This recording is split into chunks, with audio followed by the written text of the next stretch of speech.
Craving your next action-packed adventure? Audible delivers thrills of every kind on your command, like Project Hail Mary by Andy Weir, where a lone astronaut must save humanity from extinction, narrated with stunning intensity by Ray Porter. From electrifying suspense and daring quest to spine-tingling horror and romance in far-off realms, unleash your adventurous side with gripping titles that'll keep you guessing. Discover exclusive Audible originals, hotly anticipated new releases, and must-listen bestsellers that hook you from the first minute. Because Audible knows there's no greater thrill than the one that speaks to you.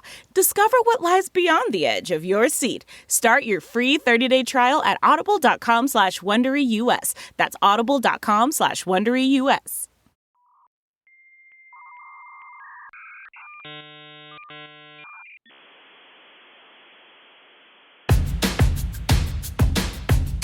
I'm as mad as hell, and I'm not gonna take this anymore!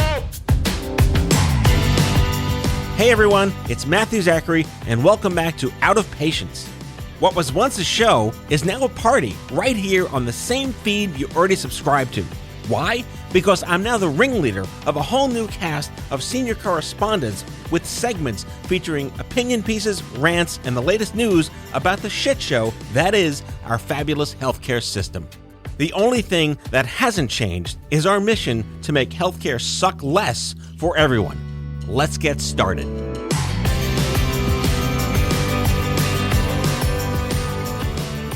Hey guys, welcome back to the show.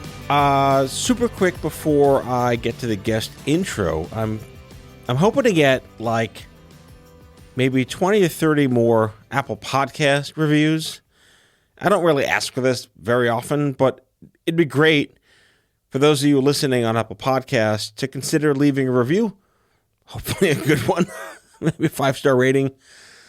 You know, it looks good for the metrics. It helps more people find the show. And, we're doing well. There's tons of listeners. I love you all. I thank you so much for chiming in every week. Anyway, my guest today, man, I learned a lot. I learned the difference between our genetic predispositions and something called the adaptive immune system.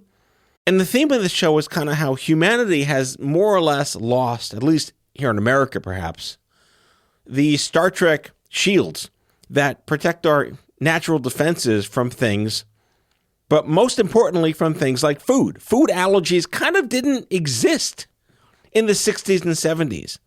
I also learned that everyone is born without allergies, and they develop really quickly for different reasons today than they used to 30 years ago. So my guest, Minal Lele, is the host of a podcast called Fixing Sick. She's a Wharton and UPenn genius whose kid was diagnosed with all sorts of crazy allergies at an early age, and she went into like advocate beast mode and learned all these things that I don't know why they haven't really come to light, but it really just comes down to gut biome. And all the crap that lives inside you kind of doesn't do its job anymore because we've been so sanitized and purelled to death that our bodies have lost the natural way that we prevent being allergic to shit. But you know what? We can actually prevent food allergies from ever happening in the first place thanks to science and thanks to cunning ingenuity from people like Minal. Enjoy the show. Is it Lele or Lele? Right? Lele. It is Lele. Yeah, I do an intro before Sure. the show, so it's just like... Yeah, I've heard it. Yeah. Oh. Wait, you're my listener? I am one of your listeners. Welcome, listener. Thank you for having me. Minal Lele joining me here. I love when I have other show hosts on my show because you understand the value of good conversation, and you are a good conversationalist. Why, thank you. That's kind of you. I'll lead with what I said in the intro, host of Fixing Sick, which I just think I love when syllables go right. It's Fixing Sick. It's so onomatopoetic. It's alliterative. It's all the things. And it just sums it up so well.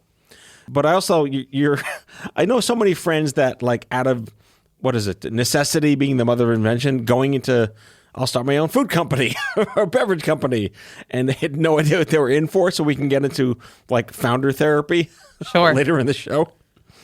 But I wanted to ask you one specific question because your LinkedIn profile, which I always audit anyone on the show, has you graduating with a Bachelor's of Science from Penn and a Bachelor's of Applied Science from Wharton in the same year.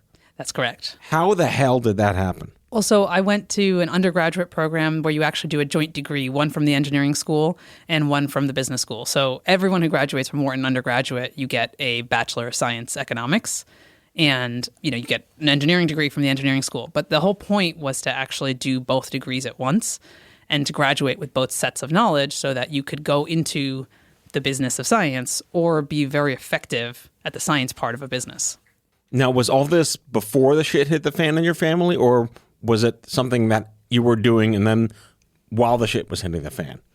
Yeah, this was way before. No, I asked for a reason. Okay. Because were you able to actually apply Yes. your appliedness to your... 100%. Okay. So there's about 50 kids a year in this. It's called the Jerome Fisher Program in Management and Technology.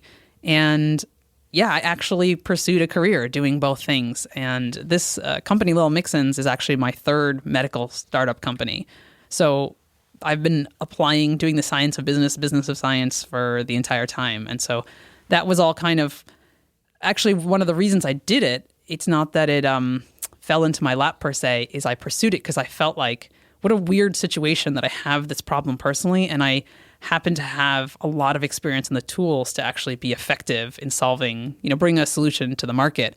And so it felt like the universe had handed me a mandate to do it. Wait, so let's hop in the DeLorean and go back to the before times. The before times. Prior to university, as they say in England, university. What were you doing? Who chooses a double Wharton UPenn thing? Like, where did this come from? Someone who's unsure what they want to do and figures they'll just if you start both and maybe you hate one, you can drop out of one or something. No, the true story is it sounded like a really cool program, right? Because it really did. I always felt that way. If you can understand science really well, but if you don't have any sense of how to bring a technology to market, there's no point in knowing the science, right? There's no use in humanity knowing something if no one else is able to use it. And so that sounded great to me, even as a high schooler. But honestly, I applied to Penn because I just thought I wouldn't get in. I was like, there's no way in hell these people are going to let me into this program. It sounds so competitive. So here's my early decision application, and then I got in and I was like, oh, I guess this is what I'm doing. Right. I guess I'll just channel my inner Jew. Like, my parents were like, maybe he will get in, maybe he won't get in. Was there a dynamic there too? Oh, yeah. The Indians are just slightly browner Jews. You know what? I will agree with that. And it's the same guilt and the same great food. Yes. And strong, guilt and family. Browner Jews. Oh, my God. You totally win the show with that one. It's awesome. It's kind of true. I think my parents were really hopeful, obviously, that I would get in somewhere good, but they really left it to us. They had no say. It was all, I picked out the schools and filled out all the applications and everything. That sounds progressive. I mean, they were pretty clear about what they felt we should be doing. Opinions are still going to be there. Yeah, the opinions were there, right? But they were like, this is your life and your guidance. You have to choose things. And pretty much other than Penn, I did go to an engineering school, but I pretty much was applying to engineering schools otherwise. Right. Well, good for you. Yeah. And who knew what you were doing would be totally applicable. Yeah. down the road. It's kind of amazing that I actually do use my degree. And I'm always really excited about that when I use both sides of those degrees. Right. Which leads me to channel our inner parents. Are kids the cause of and solution to all of life's problems? I think all religion says that, so maybe. I don't know. The children are the future, right? And isn't the future the cause of and the solution to all of our problems? Bro, I just think I went like cross-eyed channeling like Singularity University. Something. Yeah, children are a challenge, right? But they really do make you change your perspective on the world. And I think the most important thing children do is for the first time, you think about the world from somebody else's perspective. I know we're all supposed to do that our whole lives, right? But we're all really bad at it. And yet when you have this toddler, for example, who's just wailing or just taking this completely insane perspective, it's one of the few times you're like, all right, I really love this person, so I'm just going to stop and figure out why could they possibly feel this way. Want? Yeah. And the whole what to expect when you're expecting is bullshit. It's one thing to say, like, quote, normal child. Right. But when your kid comes out and there's all sorts of stuff that we don't know what. My daughter had this rare, crazy eosinophilic condition that we had to diagnose ourselves and convince the doctors called Sandifer's. that my wife did like this crazy Mariana's Trench level research of shit. It became like not a momcologist, but like a momvocate, whatever. Sounds like we'd get along. You and my wife would get along stunningly well. And your first kid, the first kid's always the experiment, right? And Right. the second kid's like, oh, we'll take care of this one differently. Yep, we know what we're doing now. We have some experience here. You know, when you're suddenly faced with these problems that you'd never anticipated, right? It's like everyone imagines having children. They never imagine having a child with any sort of issues, whatever Right. that could be, right? It could be physical. It could be any challenges even in their life, Right. like emotional challenges, a child that gets bullied, whatever. Right. And you never, of course, it's like you think about having a car. You don't think about the breakdown the car might have. Right. You know? Exactly. So, Unless it's like a Yugo right. or a Mitsubishi. Not a sponsor. Everything about you is highly Googleable. We'll put links to everything in the episode show notes. But to the extent that you can kind of summarize the holy fuck moment when your kid got hives. It's always hives, by the way. It's never anything else. But when the hives break out, you go into panic mode. Yeah, you know, we didn't go into panic mode because we actually sat there kind of stunned and confused because we had just been to the allergist. So just before we started Solid Foods, he had started developing eczema. And so our doctor sent us to an allergist and they tested him for allergies. And he was not allergic to eggs. And so his first reaction, interestingly, was to eggs just a couple weeks later, which goes to show you how quickly that switch can flip. And Wait, so it's not a fault of the tests themselves. not necessarily. Your genes can literally, like a light switch, just change. No, it's not genetic. Okay. Let's start at this point. If All right, there's 101 nothing me. else, 101 me. Food allergies are not genetic. They are part of your adaptive immune system. So your immune system, your innate immune system, that's what your genetics codes. Like which cells do you got in you? You know, what are your fighting tools? Then what decisions those tools make, that's the adaptive immune system, right? And so your adaptive immune system is making the mistake, causing or this food allergy. And your adaptive immune system, when a baby is around 6 months old, 6 to 10 months old, that's the key phase where the adaptive immune system is learning, because that's when the baby's first being exposed to new foods, the baby's starting to crawl, shoving things in their mouths. And so this is a part of the immune system that previously hasn't really been triggered. So it's like a trampoline, sort of. Things are bouncing off of it, and how elastic is it? Yeah, exactly. It's even our responses to all viruses are also part of our adaptive immune system, right? They adapt to the new virus and create new tools to fight these things, right? And we all know that infants lack that sort of adaptive immune system. That's why they're so susceptible to certain diseases. And then it gets better, but then when we get old, it kind of wanes again, right? And so just like that, food allergies tend to develop, for the most part, not always, but for the most part, between 6 and 10 months old. And you can not have a food allergy at 6 months and 1 day, and then avoid a food, and at 6 months and 15 days, now have the food allergy, right? And so that's basically what happened to our kid. And so he started breaking out in these hives, and we were like, well, that doesn't make any sense because we just tested him. Because I didn't know this information at the time, right? Well, you became super mom. Yeah, I went deep, as You're you like said. beast mode.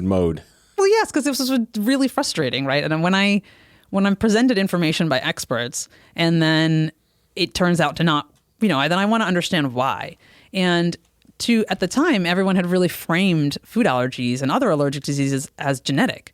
And my husband and I don't have any allergies. We're not even from similar genetic backgrounds. Like, if it was genetic, it shouldn't have been in our family, right? Right. And so I was like, well, that's not right. So what happened? Like, what did we do? We were just hanging out for 2 weeks. What happened? And Clearly your fault somehow for no reason. it's always my fault. Yes. I Well, mean, moms take the brunt. Exactly. It's always mom's fault to mom. Nobody else thinks it's mom's fault, but mom always thinks it's her fault. So you didn't freak out because you like just academically, critically thinking and freaking out doesn't make intellectual sense? Yeah, I'm not generally a freak outer. I think, like I said, I was just confused, so I was just sort of sitting there like, what is this input that I'm getting visually that doesn't compute, Right. And eventually we realized what was happening, and we were like, oh my God, he must be having an allergic reaction. We need to go to the hospital, right? And he's how old at this point? He was about 11 months old. Okay, so not that there's a great infant age for this to happen, but that's a rough infant age for this to happen. To this point, some other truth bombs for your listeners. There are great infant ages for this to happen. Oh. The younger, the better. Ooh. And the reason is because the baby's immune system is getting stronger. That adaptive part of the immune system is slowly like picking up speed around, I don't know, let's call it 6 months old. And it's getting stronger. So there was a really interesting clinical study they did where they looked at every child that came into an ER with anaphylaxis or an allergic reaction, that being the cause for the ER visit. And then they stratified it by age of the child and said, well, what were the symptoms? What were the symptoms 6 months olds were experiencing, 9 months, 12 months, up. And babies, so under a year old, 9% of the time only have hives or throw up. The more dangerous symptoms don't tend to show up until the baby or the child is 2 to 3 years old. And their immune system is stronger and actually able to mount a more severe reaction. And so, interestingly, the best time to start early prevention, early allergen introduction, or if you want to think of it this way, find out if the baby has the allergy already, is as young as possible when their immune system is as weak as possible. So this is like a desensitizing them from day one. It is training tolerance before they develop the allergy. So desensitizing would imply that they have the disease, okay, and then you're getting rid of it. But the whole point is nobody is born with allergies. So what you're trying to do is train them. So I always use this analogy, which is, so unless you live in a single story New York City apartment, the child's going to encounter stairs at some point, right? So what does every parent do? They show the baby how to turn around and go down the stairs safely or go up the stairs safely before the baby falls down the stairs, right? We don't just hope the baby doesn't fall down. And so training tolerance. Wait, you didn't hope your kid fell down the stairs? I did not hope for that. I was parenting all wrong. Yeah, I think you should have maybe read those books. Yes. and yeah, so that's the same idea, is that like that, you're trying to train their immune system to tolerate these foods and understand how to properly react to the food rather than flipping out and calling it, an allergen or a pathogen and fighting it, right? So that's what training tolerance is. Before they develop the allergy, you teach their body to tolerate these foods so that they never develop the allergy. Okay, so no one is born with allergies has freaked me up, and we'll be right back after these fabulous messages.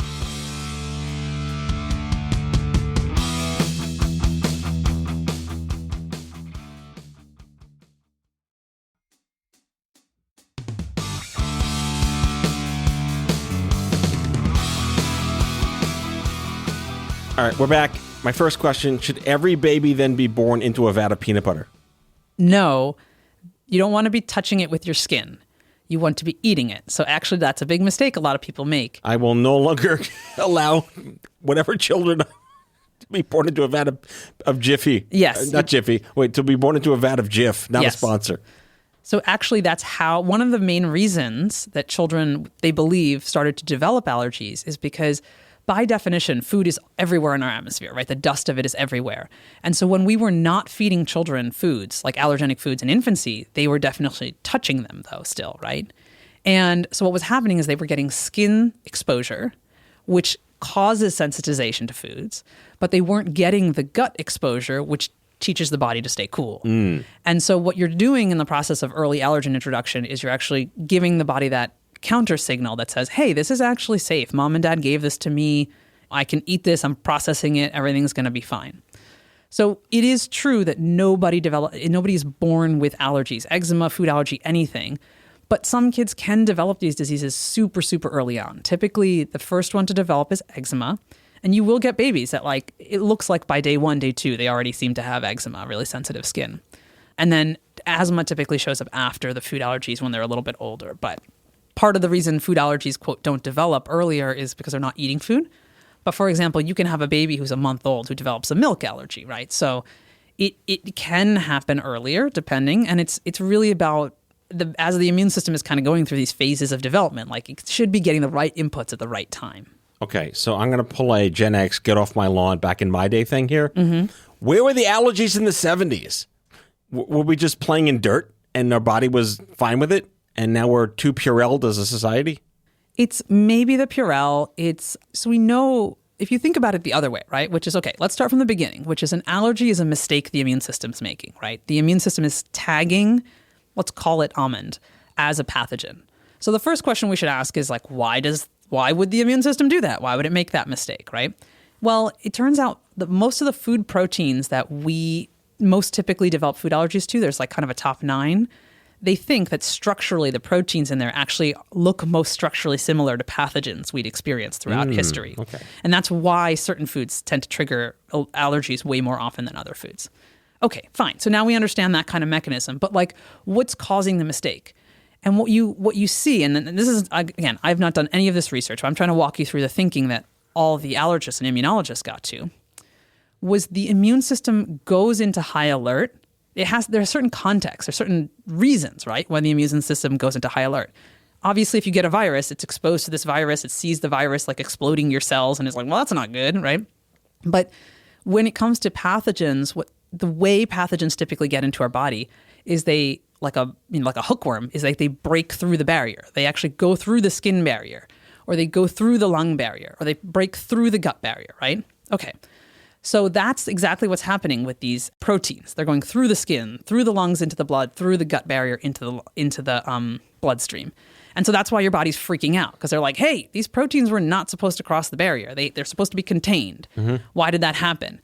So that's really what you get to the key difference between when 50 years ago, 40 years ago, and more recently, because most of the allergies kind of happened in the last 35 years. Right. Is that human beings' barriers have gotten weaker. So we know that our skin barriers, our lung barriers, and our gut barriers have actually thinned in that time. And that's not a genetic thing.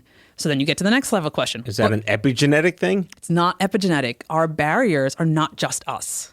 Okay? That's really where we get to this whole question of the microbiome.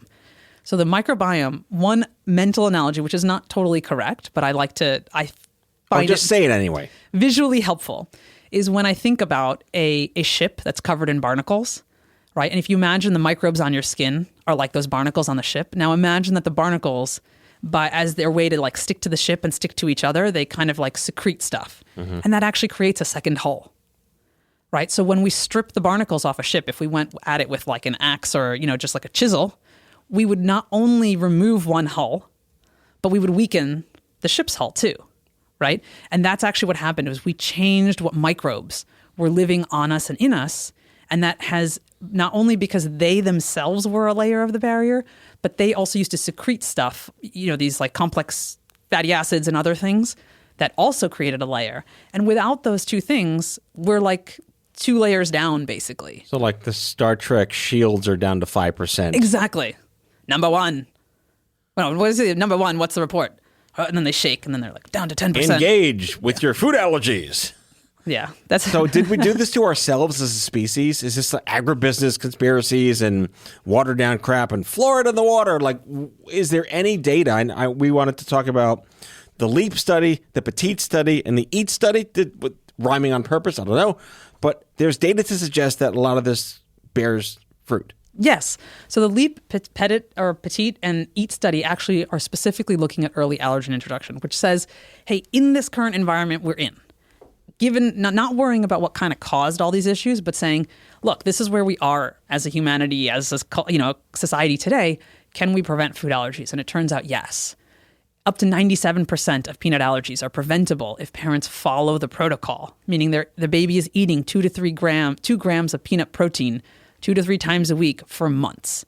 97% of peanut allergies are preventable, right? The PETITE study specifically looked at well-cooked eggs. Could a certain protocol of well-cooked eggs also prevent egg allergy?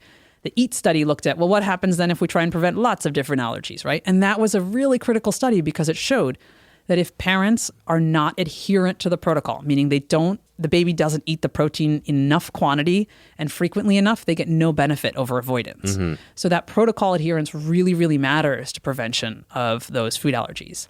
But there is lots of clinical data outside of that prevention question that does show that our barriers have been weakened. And our barriers, and you can see it, you can see the shift. If you look at people from different generations, you can see that their microbiomes are completely different. And people in different cultures, their microbiomes are different. And we know that certain chemicals like surfactants in our detergents and stuff, actually you put on your skin and it will weaken the barrier. I mean, is it fair to think that if we don't abate this in some way now, we'll be allergic to everything at some point? I don't know that we'll be allergic to everything.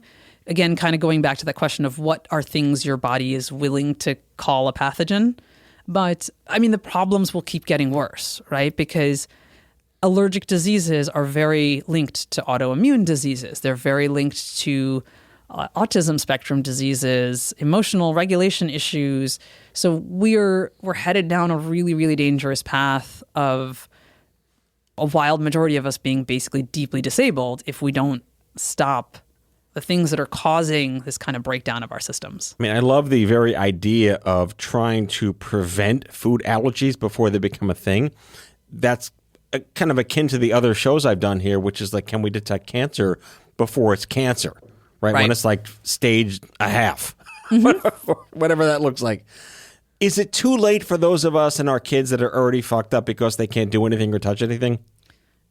It is, at least for prevention, right? But they are coming up with treatments. And to your point about cancers, like we couldn't do anything about cancers if we just sat there being like, well, it sure seems like everyone's smoking and there's a lot of lung cancer. I hope we could catch the lung cancer early instead of just saying, hey, if you just never smoke, your odds of developing the lung cancer are going to be very, very low, right? And that's really where prevention steps in, is to say, like, just shift this behavior, and then you never go down. We don't need to, like, identify it early. We just don't go down that pathway at all. So for the next show we're going to do, because there's clearly more of these shows, I want to start to plant the ideas of how could this possibly integrate into standard of care in delivery and labor. Yeah, it wouldn't, where it's going into standard of care is like postpartum integration into life, like first 3 months. Where does that go? Is that reimbursable? Does pharma want to make a pill for this? You're in the consumer retail sector. Can I plead the fifth on this for the moment? You can plead the fifth on this for sure. When I have more to tell you, we'll come back to this topic, but I agree with you. And eczema, interestingly, because it's the first allergic disease, that one, 50% of eczema is preventable if women in the third trimester take a specific probiotic, not just a random one, but L-rhamnosus, that one, across 10 different randomized controlled trials. If a woman takes it at her third trimester and then she and or baby take it through the breastfeeding period, the first 6 months, cuts the risk of eczema by 50%. Wow. Eczema is the single biggest risk factor for food allergies. So once you've taken down that base rate of children who are already atopic, now you've also reduced the rate of food allergy.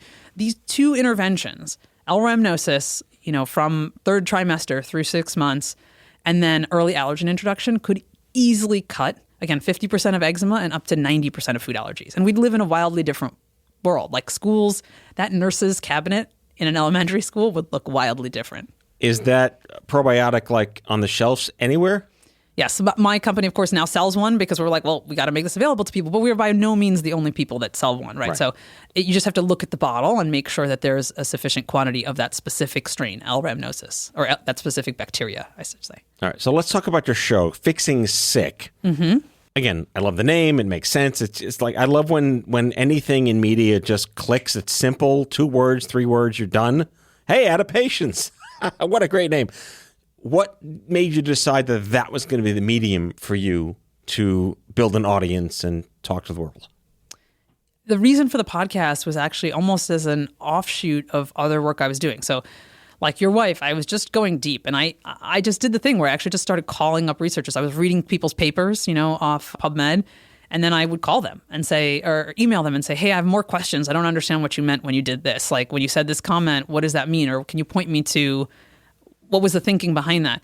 And eventually people started talking to me and answering my questions, because people do like when you're interested in their research. And feed the beast. And no, most of them were just really, really gracious. And I also, in almost exactly 2 years ago, I sat down to write this book called Baby in the Biome that's coming out in September. And so, of course, I did a lot of interviews, right? I did a lot of interviews with experts. And I recorded all those interviews mostly for the reason of having good notes, making sure I got the information correct. And then I realized by writing the book, I'm always adding in this huge layer of what Meenal thinks about it. Right, like I'm biasing things, obviously, right, and also I'm not an immunologist, so I'm adding in a layer of like dum-dumness to it too, right? And good, nothing like a bit of good dum-dumness. Yeah, let's admit where our faults are. But you could still layer over the I'm a mom. Yeah, and that's it. That's your cred. That's your degree. I have a master's degree in being a mom. Yeah. But we were always going to bring your own kind of perspective, right? And so I just thought, hey, you know what? I bet people would really want to hear from the source, not from like my filter of their research, but hear from the source. And so I went back to a lot of the people and said, hey, remember that interview we did, the Q&A we did? Can we actually do it as an interview that I could record and use as a podcast to kind of explain some of the the real deeper scientific thinking. Because you can, in a book and stuff, it's really hard, or any sort of online content, it's really hard to go deep on the science. But I felt like there was enough people who really, truly wanted to understand how these diseases were happening and why they were happening. And I had all this content. And so, again, all these researchers so very graciously did interviews with me again so that they could take the time to like really explain their level of understanding of where all this stuff was coming from. I love the idea behind this neonatal better prep, better care, because neonatal health is a thing now. Like babies just kind of died 100 years ago. Like Washington had, 9 kids? So they would net out at 3, right? We don't have to do that anymore. Even though mortality is a thing, that's another show. But at the end of the day, how do we reinforce neonatal care and add these conversations and almost like retail advocacy against real data? Mm-hmm. Let's not forget, this is published peer-reviewed science. Right. Which at least 2/3 of the country believes in. Yes. And I think everyone believes in if it supports their previous thinking, their prior thinking going into exactly. it. Yeah. No, I feel like there's so much garbage out there, and people are looking for something that really sticks to the evidence. And that's kind of what we tried to build with Little Mixins, from at least from a commercial perspective, is to say, hey, here's what's been proven like ad nauseum. And so now we're making it easy and convenient for you to actually implement, right? Because as I said earlier, is like, science is all well and good, but if we kind of like brush our hands off at the like, we discovered it part, then but what's the use if it's not applicable? Exactly. Yep. If no one can do it, then what good is it? Do you have, it's like picking your favorite kid, but any one particular episode of your show that you're most proud of, or you got this person on? I personally really enjoy the gut episode. And I think I just find the gut really, really fascinating. And so much of our microbiome is actually, exists in the gut. And so many of these diseases actually start from dysfunction in the gut. So I found that episode to be, I like that episode. I will say that actually the first episode that talks about like, is this really a problem? And brings in, I interviewed actually my sister-in-law because my nephew has type 1 diabetes. And I had never gotten her side of the story in detail about what it was like to care for a child, from 3 years old to 17 or 18 when he left, who has type 1 diabetes. And it's still like gives me chills, right? Like it's still, every time I think about it, I'm like, oh my God, I cannot believe that this is what you're going through, that this is what you went through, and that there isn't more support, and that there's so many millions of Americans with diabetes, and that like it's a lot. And a lot of people say that actually was one of the moments in the show where they were like, okay, we really need to do something about this. Yeah. Powerful stuff. Minal Lele is the founder and CEO of Little Mixins. That's L''IL, like little. It's L-I-L. There's no apostrophe? No like, apostrophe. Like Lil Abner? No, it's just L-I-L. L-I-L? Space Mixins, okay. yeah. I get that, though. Back when we used to use vowels. Like, like I'm not a Lyft, tech company. L-I-F-T. You are not a digital health Silicon Valley startup company with no vowels. Host of the Fixing Sick podcast and soon-to-be author, actually, you're currently an author of a soon-to-be released book, Baby in the Biome. All right, I wrote down all these crazy takeaways. 3rd trimester probiotics reduce eczema potential by 50%. We might be able to prevent food allergies before the kids are even born. The adaptive immune system are not your genetics. All right. I'm like a brain high right now, but I can't thank you enough for what I hope was the first of many appearances here on Out of Patience. Thank you for joining me. Thank you so much for having me. And I hope to be back soon.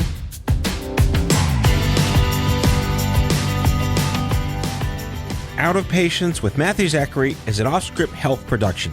The executive producers are Matthew Zachary and Andrew McDowell. Our senior producer is Sarah Rosa Davies. It's mixed and edited by Sarah Rosa Davies and Kyle Moore. Special thanks to Brianna Seeley for added support. If you like the show, ratings and reviews are always welcome. Leave us a message anytime at 855-AUDIO-66. That's 855-AUDIO-66 to share your healthcare shitness with us, and we might just play them on the air on a future episode. For more information about this show and Off-Script Health, visit offscript.com. That's offscript, no T.com.